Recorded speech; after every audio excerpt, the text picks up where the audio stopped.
Welcome back. Sunrise rolls on, and Sunrise is going to be looking at WIMBIZ. WIMBIZ means Women in Management, Business and Public Service, and it's a Nigerian-based non-profit organization which was formed in 2001 by 14 individuals. I'd give anything to find out how many members WIMBIZ has right now. I'm sure the numbers have grown tremendously.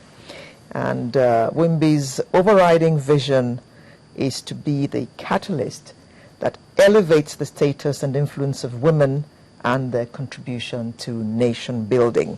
It's my pleasure to welcome to the studio May Mbu, who is Executive Council Member. Good morning. As well as Mosun Layode, an Executive Director. Good morning, and thank you both for coming. Let me start with Executive Director Mosun Layode. Please tell us about WIMBIZ, how WIMBIZ is today. Well, again, WIMBIZ is a non-profit organization, and we've been around for over 12 years, and we've done exceedingly well in the past 12 years. We've reached over 10,000 women since our inception. From 14?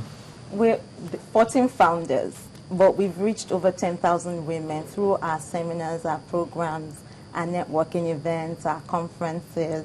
So we're really doing a lot in Nigeria. When you say you've reached, how many of them have come back to be members? So at WIMBIZ, we have close to 200 members now. And in November of every year at our annual conference, we induct a new set of members. So in this coming conference that we have on 4th and 5th of November, we're inducting about 50 members again. And those members are called associates. But in addition to the associates, we also have beneficiaries. There are people that come to our conferences, our seminars, our training programs that are not necessarily associates. There are also people that have been through our mentorship programs that are not associates. So that figure of 10,000 encompasses all these people we have reached over the years. Okay. How would you say that these conferences and seminars impact on the lives of the women who attend? Yeah, our intention really, or our aim really at WIMBIZ is to empower women and inspire them, and to also encourage women in certain aspects of their businesses, and those who are in corporate services and corporate organizations, how they can be elevated in their corporations. And with women in enterprises, we basically help them have a rebirth or re-energize their businesses so that they can improve in the businesses that they run. In the 12 years of its existence, would you like to just point out certain landmarks for us? Right, so one of the major landmarks that WIMBIZ has had over the years, I would say, I'll just go back to our annual conference, which is our flagship program. Which is the one holding next week? Which is holding next week on 4th and 5th of November. It is our flagship event.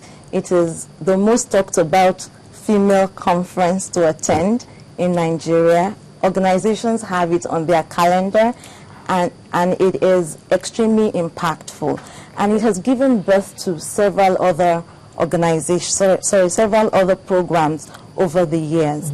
And in addition to that, WIMBIZ also has, I should mention that WIMBIZ has a board of trustees, and we also have an executive council that governs the day-to-day activities of WIMBIZ. And the introduction of the executive council is a major event that happened at WIMBIZ because it opened up WIMBIZ to a new set of women, a new set of a new generation of women, younger women, women with diverse experiences, women from across the country.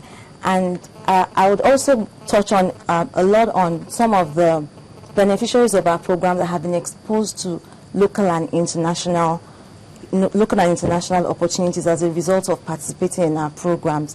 We have entrepreneurs that have benefited from the Fortune 500 matching program, where they're matched with a top-level official in a Fortune 500 program to help them build their businesses to the level, to an international standard, if I'll put it that way. Okay, I was going to ask, I know you mentioned it, but I was going to ask Membu, in terms of your diary for the year, what does it look like for WIMBIZ? How many events do you have every year? Because you cannot have a major event like this 2 days in a year and then you reach 12,000 people. Absolutely right. Yes. We start the year with our annual lecture, which comes up around April every year.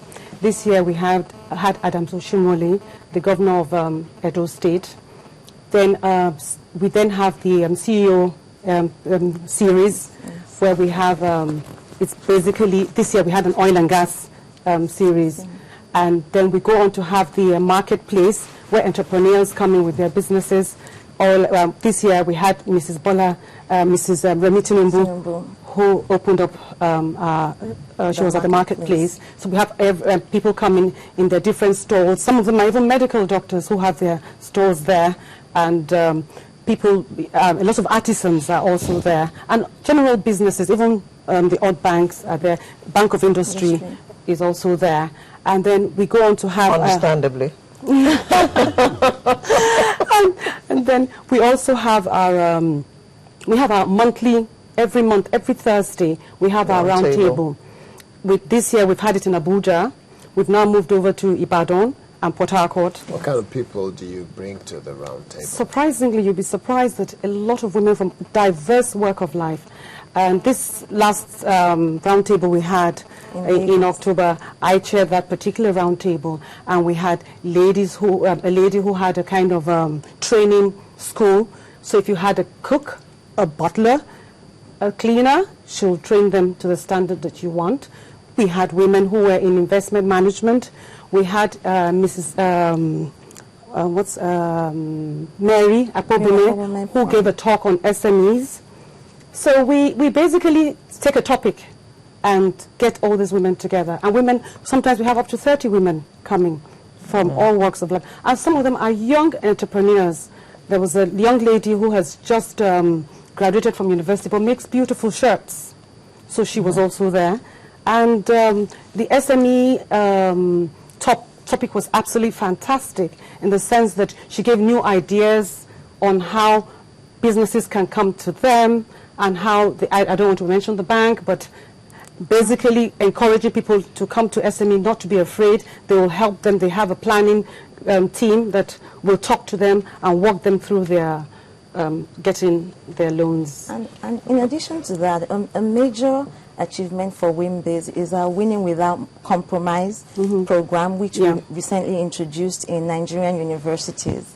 Because many people don't realize that we work with young women as well, because we begin to expose them to what the workplace is like and to get them prepared for coming out into the workplace. And we have thousands of students attending the program. We've held it in Calabar, we've held it in Port Harcourt, in Abuja, in Lagos, in Ibadan. And yes, you work with young people, but how much work are you doing with grassroots women? Because sometimes you mention WIMBIZ and people say it's elitist. It's for successful women. We get that question all the lot. time. We get it all the time. Okay. And it's interesting to note that WIMBIZ was, as you mentioned at the beginning, started by 14 individuals, 13 of them women and one man. And that one man has a wife who at the time was facing challenges dealing with work and home and how to cope. And that was how the idea of WIMBIZ was birthed. And at the time, the women that came together with him to start the organization were all either in management or running businesses. And the organization decided to focus on women in management in business and more recently women in public service. Now, I always tell people, every non-profit, in fact, every organization has a focus. And we have women have lots of issues and we can't solve all of them. We've decided to focus on this segment of women, and it's also important to note that as this